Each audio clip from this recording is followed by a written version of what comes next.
I'm Derek Wheatley, and welcome to episode 83 of the Wheatley podcast. Thank you very much for joining us, as always.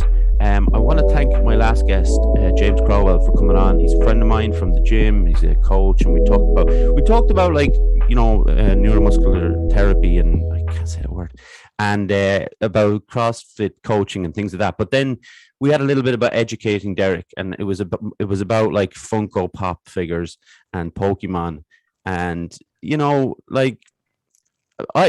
very nice. He was very nice to kind of explain that stuff to me, because I was sitting there probably blank-eyed, not knowing what he was talking about.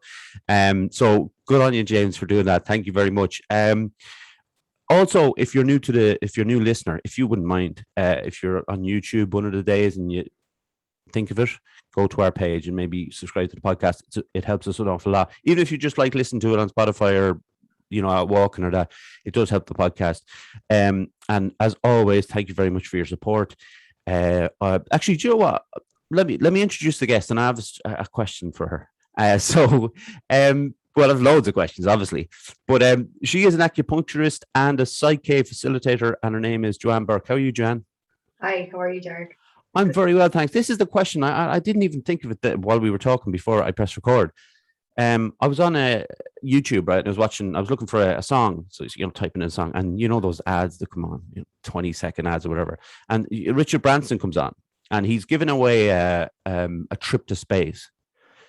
Now, would you be interested in a trip to space? I've thought about this and I've had conversations. No. Do you know what? I'm exactly the same. Why would you say no to it? Because there's a lot more things I can do here, and there's a lot more things that the money invested in going to space could be used as to do here, if that makes sense. Absolutely agree with that. Yeah, for sure. And it's funny, people will be, love space. They love all that stuff, and good for them. I went to that Cape Canaveral in over in Florida, and we were there for about maybe 2 or 3 hours, and it felt like 3 days. It was the most boring experience I've ever had. But again, if kids go into that, or adults go into that, and that to them, that is the greatest place on earth. It's so interesting and fascinating. But yeah, you're right. Like, there is obviously a bigger question about, really, does Branson and what's the other dude's name with the Amazon lad? Oh, Jeff Bezos. Yeah, do they really need to be doing that? No. They're not really going into space. They're going 100 miles up in the air into the atmosphere. That's true. Yeah, maybe they should make more of an effort if they're going to do it at all.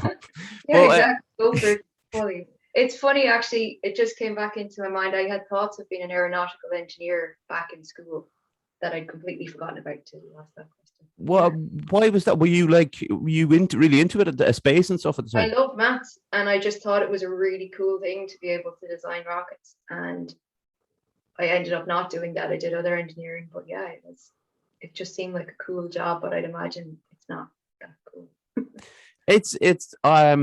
I'd say it's stressful. I'd say there's, you obviously have to be super smart to do that stuff, and I get it and all, but it's just, I've never, even when I watch a lot of films, and I love films, and even when there's a film to do with space, it just bores me. Like, it's just numbers, and they have to get the trajectory right and all this. I don't. Anyway, we've gone off already on a tangent about space for no reason. But listen, we'll get into it. We'll get into the real questions. Could you give us a short history of your upbringing, please, Joanne? Sure. I was brought up in Roscommon Town, quite near where you are. Mm-hmm. Quite interesting. I went to Catholic school, had a very kind of normal, in inverted commas, childhood. I have one brother who's 7 years younger than me. My childhood and upbringing was, more or less happy. There was no big traumas, but as I've learned as I've gotten older, it's the micro traumas. It's the little things that kind of can cause scar tissue. Is probably the best way to say that. But overall, it was a happy childhood and a happy upbringing. There wasn't very much I needed to worry about, or much that I was searching for. My parents were really good giving parents, and they did the best they could with the knowledge that they had. And yeah, I good. feel very blessed the older I get for the childhood I did have. Yeah, absolutely. So for you then, when did you first become aware of mental health? Yeah, I've been thinking about that, and It's kind of a tough question to answer, to be honest, because I think for myself personally, even though I had a really good childhood, I think I was always a little bit anxious or a little bit standoffish. So I think on some level I was aware of it, but not having the words or the comprehension. But I guess on a kind of a more global kind of outside of myself, probably towards my late teens, maybe when I was finishing school and starting college, it's probably when I first kind of became aware of it and started having words for it and seeing others' experiences and that. You're not the first person to come on and about when you're quite young and maybe there's some anxiety there, underlying anxiety, and obviously we don't have the knowledge of what it is, and we can't really kind of and obviously if you don't have the knowledge of what it is, you can't do anything about addressing it, and that kind of maybe carries through. And like you said about the micro traumas, like it carries through as we go. And look, we're going to talk a bit more about that as we go on, but I'm interested in you being a acupuncturist. I was practicing that word. That's how bad I am at speaking. But so, like, okay, we'll go to when you first had an experience of being the client. Yeah. The first time I had acupuncture, I didn't really feel anything, and it was a little while later that I had my first real experiencing the power of acupuncture. Just to give a little history, my dad has MS, and I was home one weekend, and my right legs, I woke up in the middle of the night and my right leg was really heavy and painful, and no matter what I could do, it wasn't going away. I didn't know what it was. And my mind went straight into, oh my God, is this MS? Is this what's happening? And I messaged my acupuncturist the following day and said, I need emergency acupuncture. Can you bring me in? So I went to her on the Monday morning, and she put some needles in certain points. And I just felt this rush of energy move through my body, and the heaviness and the pain that had been stagnant in my leg just went. And it just blew my mind that, you know, something as simple as putting little tiny needles into certain points in my body helped my body just release whatever it needed to be released. So that was my first real experience with acupuncture. It's like, I don't know why I haven't gone yet. It's nothing to do with needles or the fear of nothing to do with anything like that. There's people in town here in Athlone that do it. I have a really irritating sinus problem, and it's one of those things where I've actually had like a procedure done on it to kind of clear it. And, you know, it was one of those ones where the doctor says 50-50. And I was like, well, you know, I might as well try it because, you know, if it works, it'd be great. But I didn't know there was a sinus here, and then there was one further behind. I had no idea that. And I really don't know why I haven't gone to it yet, to be honest. And I really should give it a go, because I am in the last few years anyway, very much someone who likes to try things, that, especially when people talk to me about it or say, like, you hear about an awful lot of being helpful for like sinus and headaches, for everything. I understand that, but sinus and headaches in particular. So after you had that, you know, initial experience, what made you want to become one? Because from a young age, I believed that there was a healing power within our bodies, and I don't know where I got that from, to be honest, but I knew that there was a power within us that could be tapped into if we couldn't tap into it ourselves. And from learning more about acupuncture, I realized that that's basically what acupuncture is. It's tapping into your natural ability to heal yourself and to rebalance yourself.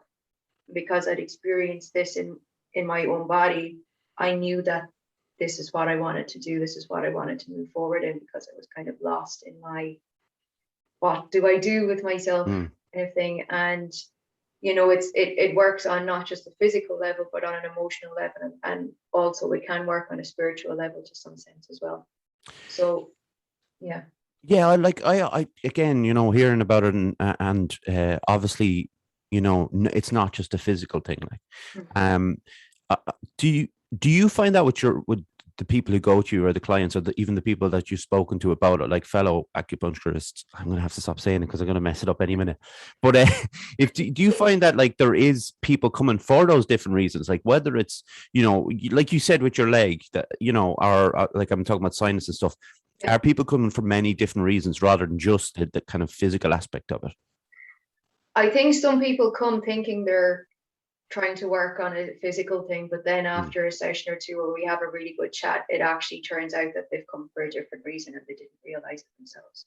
So some people don't want to go beyond the physical. Some people want just to have their pain removed, and that's it. They're not in a space to go kind of deeper into why their body is showing up pain or showing up sinus or showing up, headaches, whatever it may be. But most people who come to me are coming for kind of deeper reasons, that they know they have a good sense of themselves and a kind of awareness of their selves as a spirit or as a soul. So they kind of work on that level as well.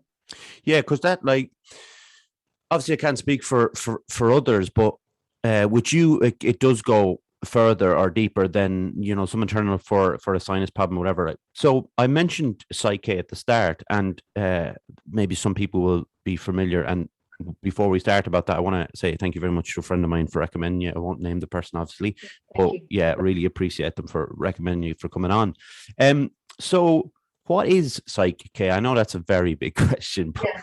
Yeah. PSYCH-K, basically, it's a process where we can communicate with the subconscious mind to reprogram it to have beliefs to allow a person to kind of behave or act differently in their life. That's kind of the easiest way to say it. So we kind of communicate within PSYCH-K with the conscious mind, the subconscious mind, and then there's the superconscious, kind of like your higher self is also brought into it as well. Yeah. Is it something, so like if I present myself as the client, we always have our guard up. I think everybody has the guard up regardless of what kind of treatment or therapy or whatever might be they're going to. Is there a sense of someone approaching you that has maybe just heard the term and knows the basic description, that they will come to you in that sense? Or is there more to it where they're, have read up on it, researched it, and are kind of open to the idea of that subconscious, and then what you call it, superconscious? Is that? Conscious. That's what we call it within PSYCH-K, but it could be your higher self or universal consciousness or yeah. So that's the people coming to you for that have to be, very, very open-minded about what they're approaching. Yeah, they don't have to be open-minded, but generally they are, because they might have read some, Joe Dispenza work or Bruce Lipton or some of these other people. And Bruce Lipton would speak about how beliefs and perceptions have such a huge impact on our physical body. And he mentions PSYCH-K a lot in his book. So that's a lot of people will come for PSYCH-K because they've heard of him, but also not knowing much about it.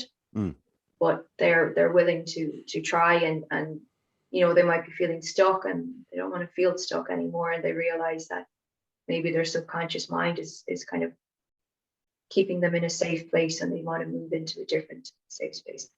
Yeah, and like what we spoke in Dublin. I got to meet you in Dublin for a cup of tea and a chat, and there was I think everybody. Not everything fits everybody, obviously, with all those kind of treatments. And I will always come on and talk about CBT was the real breakthrough for me. And I obviously had seen other people and talked to psychologists and things like that. But the CBT was one thing for me.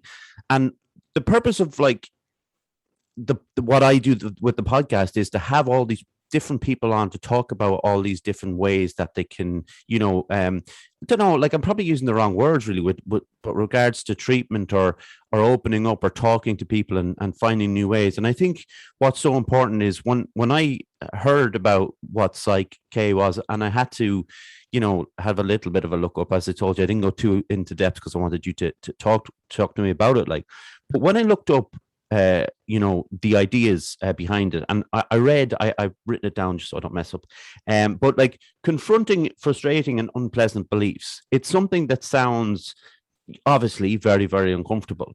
How might someone know that is the approach that they kind of need, they would be suitable for that kind of treatment? It's funny with PSYCH-K, and the Rob Williams, who is the originator of PSYCH-K, he says that somebody doesn't find PSYCH-K, that PSYCH-K finds them. So that if PSYCH-K comes into their awareness, then it's opened up a door for them. So not everybody is ready to go into the uncomfortableness. They might need to take a longer road around, and having PSYCH-K can be quite uncomfortable, but it doesn't need to be. It's actually, the biggest question within PSYCH-K is, well, what do you want?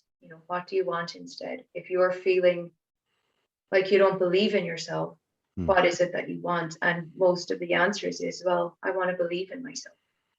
So it's not like you have to go digging into the why don't you believe yourself. We just go straight to, I want to believe in myself. And then we use PSYCH-K with the kind of life affirming part that you want, instead of going back into your childhood or going back into the reasons that you don't believe yourself.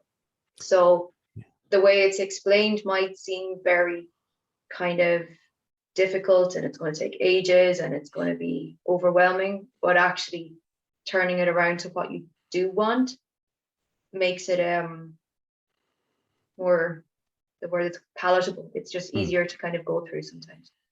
Yeah, and I think we spoke a little bit about, and it's the same as every other person you might go see, that sometimes it takes a bit longer than someone might go in for a couple of sessions and they'll, get a breakthrough, but then it might take others a bit more of a longer time. And we spoke a little bit about life affirmation, and I was speaking to you about having to go into the sea. Yeah. And I had been in there once, and I was like, the second day was awful. And so I was speaking to Joanne about this, and it was about, and like the instructions you gave me, like there's not, they were great because they're easy instructions to remember, and they would sound like they're easy to do. Of course, we were sitting having a cup of tea, and you told me to do it, and then I had to do it the next day. It's not, it doesn't work like that if a client goes into you. It's a slightly different way, I'm sure, but it's about like, I can do this. You also talked about, we were, to walk along the street and say, I'm great. I'm, and how, when you do it, the positive energy you get from it, and how you feel great, and maybe, sling your shoulders back and walk a little bit taller. And I guess that comes back to like the last question, if people are uncomfortable in these kind of things of being that positive person, or that, breaking through that uncomfortable, situation that they find themselves in, it is very, very difficult to do. And it sounds so, that this is what's the kind of funny thing about it. It sounds so simple to be able to walk along the street and say it. When you were obviously going through training and things like this to become a facilitator, I'm struggling with words today. I don't know it's not even that early, but when you went through this process, how difficult was it for you? Like, because the breakthrough for everyone, like we say, is different. How difficult was it for you to get that life affirmation going?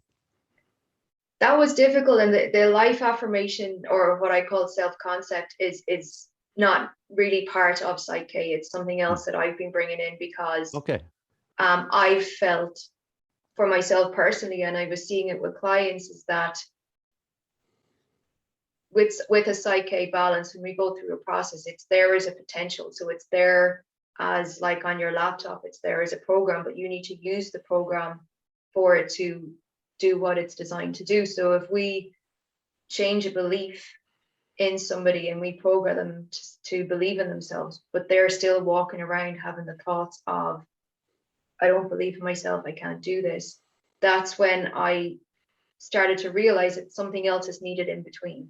So I've been reading a lot of Neville Goddard, his work. He's a guy from the early 20th century, but his self-concept process really resonated with me, because we have this ego, this conscious mind that needs to be, it's almost like a small child. Sometimes it needs to be reassured and needs to be reminded. And that's where the self-concept work comes in for me, because we do have to rewire ourselves. We're having to retrain ourselves. And for me, once I found the self-concept work, and once I've started giving it to my clients, it's really making a big difference, because you're in control of what you get to think, and you're in control of how you get to feel. And though it's not easy, it is simple, as you said. So it's like going to the gym. If you're learning to do chin-ups, you have to keep going and you have to keep trying. And this is the same way. It's like an internal gym for how you want to feel. So the self-concept work was a big turnaround for me personally, and then also for my clients who choose to do the self-concept work. So like with your treatment then, like there's a kind of an evolution, because obviously you're reading and researching different ideas and concepts. So you can you bring that into the PSYCH-K as well, and you can adapt to the patients, which is hugely important as well. Yeah. With some clients, they book in, they might book in for 5 or 6 sessions. One session might be completely around self-concept. Or there might be no PSYCH-K done in a session, because they need to figure out how it is they want to talk to themselves. What is it they want to say to themselves? And that in itself can be a huge breakthrough for somebody. So for me, I don't think that one process will suit everybody, as you had said earlier. And just having this little toolkit that you can work on when you're not in with your facilitator or you're not in with a therapist is really where somebody can regain the power for themselves and to feel strong within themselves, so that they know when they have a tough day, they have something that they can go to, where they can maybe at least feel a little bit better, or not feel so lost, or not feel like they're back at square one, because often we can feel like we're back at square one. 100%, because I mean, we can only spend obviously so much time with our therapist, so we need to have those kind of tools to deal with everyday situations. There was something you told me about it as well, which which I didn't kind of expect, I suppose, but again, very ignorant person on a lot of subjects. But muscle testing. Can you explain that and why that is so important? Yeah. So muscle testing is used in a lot of different therapies. Kinesiology, I think, is one of the most popular known ones that it's used for. But within PSYCH-K, muscle testing is used to communicate with the subconscious mind. And when we're using muscle testing in PSYCH-K, the way we have our eyes positioned connects with different parts of our brain. So within PSYCH-K, our eyes are focused downwards, which means that we're connected into our emotional brain, our limbic brain. And that allows us then to communicate with the subconscious mind. So when a person says a statement, say their name, my name is Joanne, when we muscle test for that, we get a true, strong muscle response, because there's no weakness, there's no falsity in that statement. But then if I say, my name is George, there is a weak response, because on an emotional level, I know that's not true. And therefore my subconscious knows that's not true. So that's then how we communicate with the subconscious within PSYCH-K. So we're always giving it a statement, and it's a simple yes or no, or right or wrong answer. Yeah. This is probably a dumb question. And is there any dumb questions? Probably. Well, we're going to find out right now. But when it comes to, because I did not know this stuff when it regards to, muscles and how you would react, if you're telling your name and things like that. Yeah. Is that the kind of stuff they use then when they're doing lie detector tests and things? I would imagine it's quite similar, because it creates a stress and electrical stress within the body. I don't know with lie detectors, because you don't have to keep your eyes in a certain place. Okay, yeah. So there would be a difference in that sense. And I know with kinesiology, you don't, as far as I'm aware, you don't have to keep your eyes in a certain position. Right. But with the muscle testing, it would be down to the electrical responses within your body. And that would detect whether you're kind of, telling the truth, where there'd be no electrical response, or there'd be no kind of jaggedy one. But if you're telling a lie or something's not true, then that will create a stress and therefore an electrical response. Okay. You see, okay, so that wasn't that dumb. So if we apply muscle testing then with what we talked about previously with acupuncture, can those things kind of combine, or is that a completely separate thing? For how I would work, I would keep them completely separate, Okay. because some of the PSYCH-K balances, there's a little bit of movement in it beyond the muscle testing in the balances. And with acupuncture, the person's lying down with needles sticking out, so you don't want them moving. Yes, that's fair. Yeah. But to a lot of my clients who come for acupuncture will also come for PSYCH-K, because often if they're trying to heal, there's a subconscious belief that they can't heal. Okay. Or subconscious belief that they're safer staying the way they are in the condition that they have. Okay. So just, you can take a 30-second break, and I'll read out this advert and we'll get back to it. Let's get this right. Fusion Training Center, Monksland, Athlone. A place to train in Brazilian Jiu-Jitsu, kickboxing, martial arts, and CrossFit.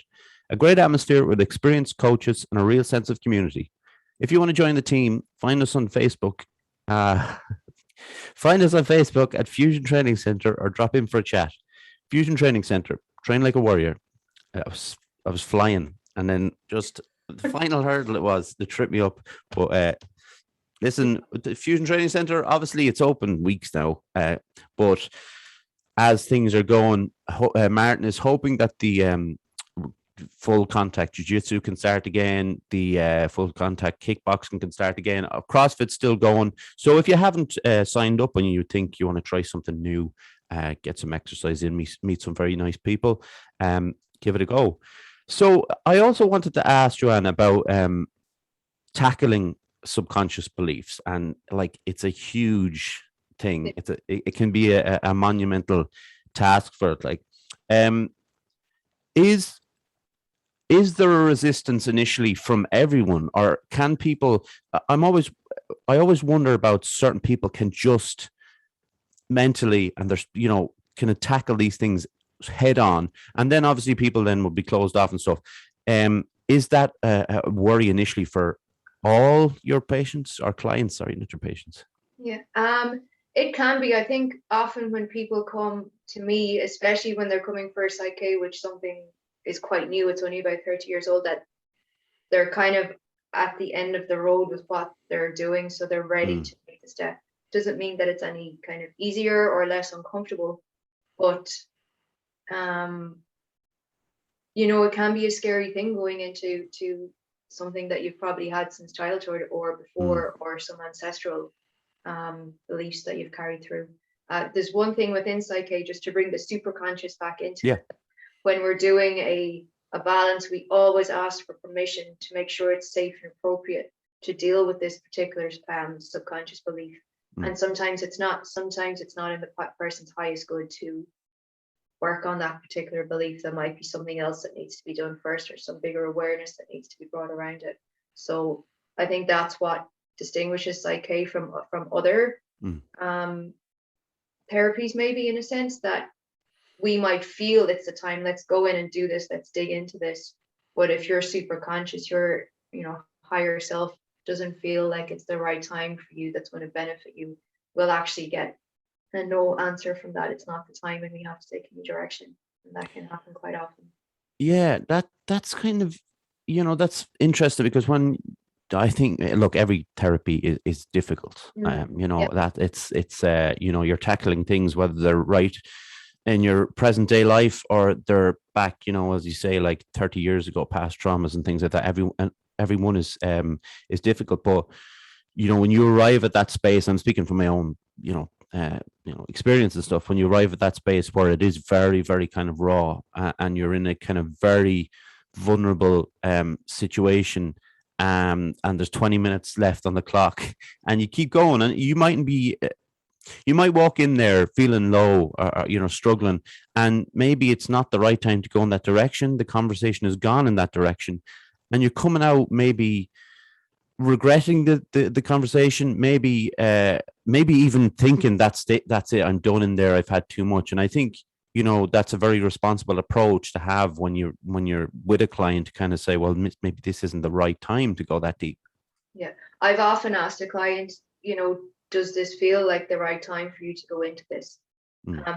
Because how I want to work with people is this is their session. It's not me getting them to do anything. This is what they need to do that best serves them. And sometimes they say, I can't do this today. It's not, I don't feel strong enough to go into this today, and that's fine. And then we either move on to something else or they come back another time. And I think that's really important, to not force ourselves into things, because our nervous system has to be able to deal with the emotions and the thoughts and everything that's coming up along with that. And people who are quite anxious anyway, their nervous system is always running high. So it's important that people, I always do my best that somebody will feel safe when they're working with me. That's my biggest thing, because I've been blessed with the therapy that I've had. I've always felt very safe, and I've always felt I could be honest. And that's something that I feel is very important for people, to not be forced into a situation they're not ready to go into, even with the superconscious permission. Yeah, and it's that thing about, like you say, you've had your own experiences, but the approach of the therapist is so hugely important. I've had, not bad experiences, because they were nice people. It was just their approach to me wasn't something that suited my anxiety or whatever it was at the time. So, but that approach is so important. But the person is vulnerable. They're in a vulnerable state when they're talking about these things openly. There has to be that environment that you're creating for them that is safe, and they feel that they can, let it all out there. And you really have to look forward to going to the next appointment, rather than kind of going, oh Jesus, it's on Thursday now, I'm really stressed out. But the therapist or the facilitator, they're the ones that set that kind of, standard, I suppose. Yeah, I agree completely. And, from a more kind of esoteric kind of point of view, how I'm resonating within myself and the work that I'm doing on myself and my self-concept is going to have a big impact on the energy that my client is walking into or is connected to on Zoom or whatever it might be. So it's always really important, from my point of view, that a therapist or a facilitator is able to be fully present with somebody when they come in, that you have to be able to leave your stuff outside of this situation so that you can hold the space fully for your clients, so that they feel, maybe excited's not the right word, but they feel ready to come in and talk openly and say what they need to say and move forward with their lives. It's rare really that somebody cancels a session because they're not looking forward to it. So it's, and that's like, that says a lot for you. That's the whole, that was certainly the whole thing for me when I canceled appointments a few years back. It was just the stepping into that kind of uncomfortable scene that I couldn't handle. I really wanted the psychologist or the therapist at the time to be kind of fully present, which is, what you kind of should be a given. I'm not digging anyone out, by the way. I'm just pointing out that that's so important for the person going in, because they've got all these stuff swirling around their head. I always liken it to, in those situations, I liken it to if people have never experienced anxiety, think of those moments when you're in bed at night and your head is just swirling. That's what it's like all the time. And, there has to be a kind of a comfortable place where they're going to. So you mentioned it's only 30 years old. And I wanted to ask really about, as it's kind of an emerging, therapy, are people a bit wary of it? Like, because I'm sure many times you've had to explain it to people when you've told them what you do. Has there been people a little bit skeptical, a bit wary of it until they, there have been, and I think that's a natural human response to things. But there are a lot of, there's a lot of studies behind it. They've done a lot of brain scans. They're kind of going internal, that the basis of it is to create a whole brain state, so that both hemispheres of your brain are working together, so that there's no stress between the hemispheres, and that allows then to connect into the subconscious. That's the K, which means key, into the subconscious, and having that whole brain state, which each balance creates a whole brain state. And they've done studies where they've had, I can't remember the proper word, MRIs on the brain, so that they can see that the brain is coming together as one whole state, and they can see where the change has happened internally in the brain when they're doing a PSYCH-K balance. So though it's quite out there and a bit weird, there's also a lot of scientific research behind it, and there's people always kind of furthering the science behind it to bring it more accessible to people, especially in this day and age. Yeah, and like if there's, look, I would be the first one to be skeptical about something if there wasn't a scientific research done on it. I remember when I was maybe my late teens, and I was just reading every book about the Beatles at the time, just every book. And I remember the John Lennon had gone to in 1970 gone to some primal therapy. And at the time, everybody was kind of going, "Oh, look, what's this?" Kind of Dr. Yanov, I think is I can't remember the first name, but I'm pretty sure it's Yanov is the guy who invented it. But a lot of it was like primal scream therapy. That was the name of his first book. And I was kind of going, "Oh, yeah, sure. Like, you know, like, what's this about?" But like, show me a person who hasn't screamed into a pillow and felt a bit better after doing it. Now, it goes deeper than that. Obviously, I'm just using an example, but John Lennon, it was interesting what John Lennon took from it, though, and what he spoke, how he spoke about it afterwards, and how people then went. Obviously, it helps when there's someone, one of the most famous men in the world, speaking about it. But he brought it into his music, and he used the primal scream therapy in the music. You can hear it in certain first couple of his solo albums. It's going a bit off the rails here, haven't I? But my point being that there's skepticism about all of these things when they come, you know, into the public. But as I say, if there's scientific, you know, evidence about it, if it's helping people more, like, which is even the more important thing, and people are coming from yourself or from other people around who do it, and they're getting some peace of mind, or they're, you know, digging deep and healing. That's the whole point. That's the whole point. And it's what I really want people to know when they're coming to work with me, or another PSYCH-K facilitator, or anybody, even if they're not doing any work, is that we hold so much power within us. We're unlimited with the amount of power that we have inside of us, and we can live a free life. But we've been so conditioned with so many beliefs that we feel like we need permission, or we feel like we have to stay small because it's safer to stay small. But we get to choose, if we choose to be powerful and to be free and to be all of ourselves. And that in itself is a terrifying prospect, because what are people going to think? What will the neighbors think? What will our parents think if we truly live as who we can be? And that's one of my main aims for my life, is to be as free as possible. And it brings up so much stuff. It's scary, but it's exciting. And that when I'm working with people, that's what I'm trying to instill for others as well. You know, you get to choose. And we haven't had choice before. Do you know what's funny? Like you're saying about being free, and I think it was stepping out of the you know, the kind of boundaries that have been set, whether it's by yourself or by other people around you. You know, I really got that from joining the gym and getting to know the people in there, and how I went from being someone who really just wanted to hide in the corner and get on with stuff to being something else, and to being a lot more confident.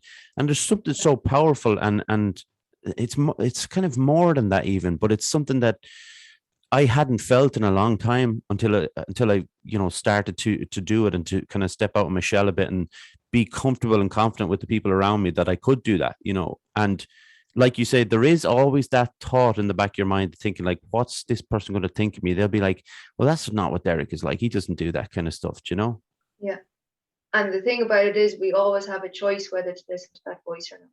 Yeah. But we've forgotten that we've had that choice.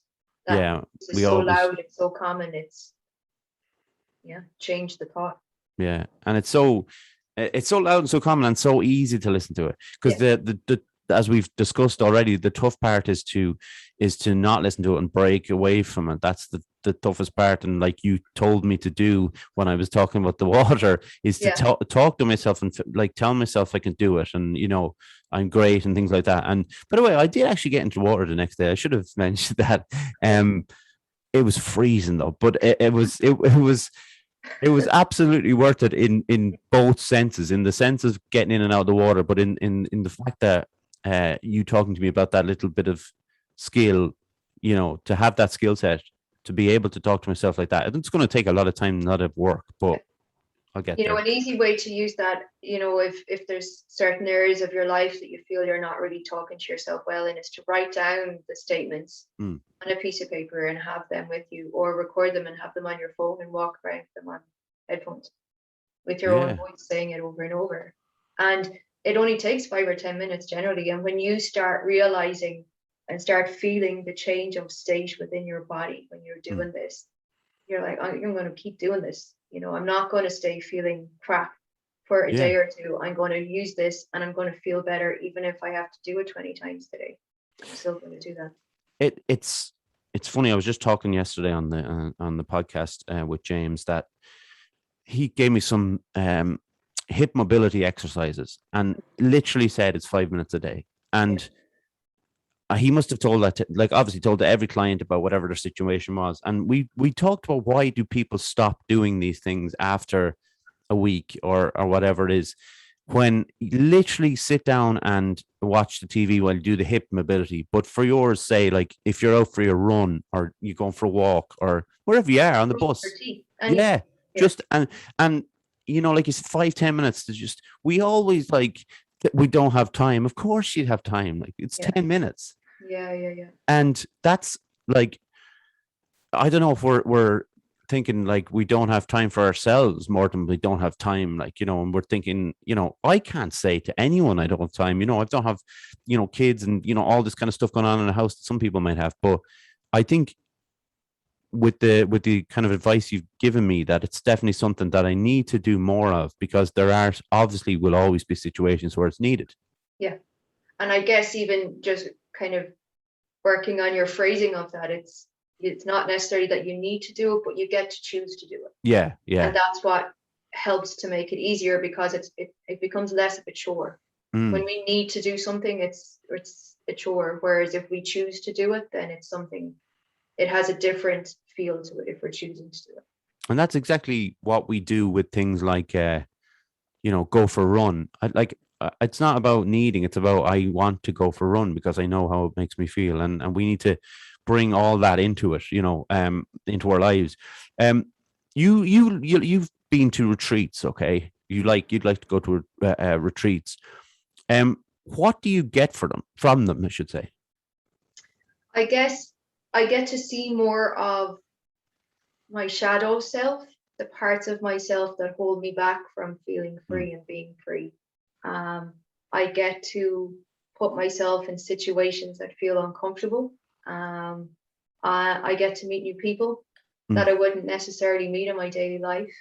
I get to speak openly in these retreats. I get to speak honestly, like everybody who goes to retreats. It's you're in a safe space to share something that's difficult that you might not be able to share with people in your life generally, and that's a good thing. And it's a good place to have fun and just to laugh and be silly and dance with bubbles flying in the air. The last retreat. Is the anonymity a bonus factor then? It can be. It can allow you to be more open because there's nobody with preconceptions of you. Yeah. There. Yeah. I love the idea that because we spoke a bit about the last retreat you were on, but I love the idea that you could. Well, I'm trying to think of myself dancing, and that's a bizarre image, but I wonder, would I do it? Like, it's about, because it's about letting certain things that you've got, like certain doors that you haven't opened yet. And if we're talking about just on that kind of level, I'm very aware when I dance that I look kind of, ridiculous, I suppose it's the best. And I think full point. Yeah, it is. And why isn't that? Why is that so hard for me to think of? Like, it's such a strange thing when we think the whole point of going there would be to dance, have fun, like let yourself go a little bit. But at the same time, I'm thinking as if I was traveling there now, all I'd be thinking of is, oh God, I don't have to dance, do I? Yeah. I completely understand that. I get it. And there was some guys there who their social anxiety was huge. And there was one lovely man in particular, and he was so out of his comfort zone. He was not comfortable at all. And I think it was the last night, there was some really good music on, and his top was off and he was dancing. He was like, I don't care. The music's amazing, the vibe is amazing, the bubbles are in the air. And he was just able to not care. No, that's good. Yeah. And I mean, not everyone can do that, but he found the strength in himself to just go, you know what, today I'm just going to dance. I think that's great. Like, and maybe, I don't know about the top off, but I definitely dance. Like, I guess get involved. Yeah. But so how important then was the last one for you, considering, you know, the lockdown and the restrictions that we've been through? How important was it for you? It was really important for me, and that was why I signed up, because I'm quite a solo person in a sense. Going into big groups isn't my comfort zone at all. So for me, it was I had to go. I have to go, and you know, can I meet new people? Can I create a new tribe from these people? So I had to go. But it was tiring because my nervous system just isn't used to being around so many people after lockdown. So it took a little bit of time for my nervous system to kind of re-regulate itself after being there. Isn't it like I'd be someone who likes my own company a lot, you know, but obviously I go to the gym and do things like that. But it's amazing how absolutely tiring that like the nervous system can make you, because you obviously explained certain parts of the retreat and how some of them would be for someone with any maybe social anxieties, whatever it might be, or even just someone who spends a lot of time on their own, they couldn't be, you know, more uncomfortable sounding, you know, to the person who hasn't seen or hasn't been there, and then maybe hasn't been described what the purpose of it is. But to me, it sounds great, and at the same time, it sounds exhausting. It is. I mean, because there's sharing circles where everyone sits and you share, and you choose whether you share to or not. And for one of them, wasn't able to talk. There was a lot going on, a lot of emotions coming up. I was like, I can't talk today. And that's completely okay. And any retreat needs to give the person the choice of what they're comfortable with. If they don't want to dance, they can sit and watch if they want. If they don't want to talk, they can stay quiet. So I think that's really important on retreats as well, to have that, you know, space to choose. I think that's for me would be the absolute kind of minimum, I suppose, of that, to allow the person to be, you know, if they were, like you saying, if the guy wants to take his top off and dance around, good. Yeah. But if the person, you know, opposite just wants to sit there and not participate, that's also okay. Yeah, I want, like, that's the kind of stuff I'd want if I'd go to a retreat like that, because I think if I was going there, and again, what we were talking about, if I going there and I thought I had to do something, I think then it becomes a real issue for me in my head. And I think it does a disservice to you as well. Yeah, absolutely. And it's the same for me going to Dublin. Like, you know, I spoke to you about this, but it's the same as going to Dublin. I have to, you know, kind of gear myself up and really like, and it's not about I never have to go, because there's, you know, I'm not going up to an appointment or whatever. It's just I want to go. But at the same time, there's this idea, if I start to think, okay, you haven't been there in 3 or 4 weeks, you have to go, then it becomes more difficult. Yeah. And that's, you know, anxiety, I guess. It is definitely, and it's a conditioned way of thinking as well. If you were in having a session with me, I would suggest to you that maybe this is a conditioned way of thinking. Can you condition yourself to a new way of thinking? Yeah. And that would be very helpful, because it's a never-ending kind of thing with it. Dublin's the only place that I, you know, my mom's up there, so I get to visit her, and there's lots of things I can do up there, and I really enjoy it. But sometimes there's these like barriers I put up, and it becomes more difficult. And then, do you know that kind of thing when it trickles down, when you think that the only real thing happens when I don't go is I don't go. But what happens is, like, I think my mother's upset that I haven't gone up, and I think I've upset this person, and I've had to get, you know, and all these kind of swirling kind of things come in, where all that really happened was I just didn't go this time. Yeah.